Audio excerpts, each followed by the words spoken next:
Good morning mga kabagwis! Alam niyo kung anong oras ngayon? Alas 12 ng madaling araw. 12:05. Madaling araw. So, ayun. Pagsilip ko kasi sa mga ibong ko, medyo nagugutom dahil medyo 2 araw tayong nawala. Kaya kung mapapansin natin, wala tayong ganung vlog. So, ito, sumilip ako. Kagigising ko lang, sobrang pagod. Dahil starting ngayong araw na ito, masikaso ko na muna sila. So ito, silipin natin. Ang laki na ng mga YB ko. 4 yung pichong ko, di ba? Yung 2 na una, ang laki na. And for sale tong mga to.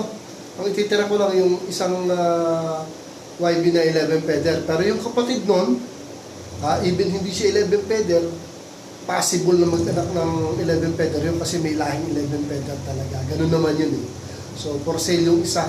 And even yung 2 bagong YB, for sale yun. Ito, tignan ninyo mga kabagis. Tignan nyo to, ganito kaganda. Kaya lang, imagine, madaling araw na halos, ano? Ito. Ang laki na ng 11 feather. Hindi ko pa nga gano'n nag-check, baka 11 feather nga pareho to. Pero yung isa, compared to 11 feather. Pero ito, for sale to. Tsaka ito. Ito 11 feather yung isa dyan binibenta ko. Nung malaki, 11 feather yan.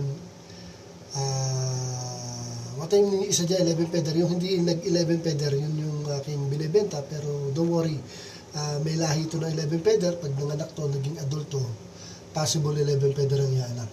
Kaya yan, for sale yan. Bali 3 for sale. Itong isa lang ang hindi. Ito yung kanilang mga magulang. Namiss ako ng mga to nung pinakain ko. Grabe, ubus ka agad eh. At sila pasawa. Yan. Okay?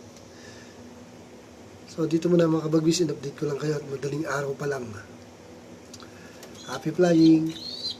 Thank you for watching.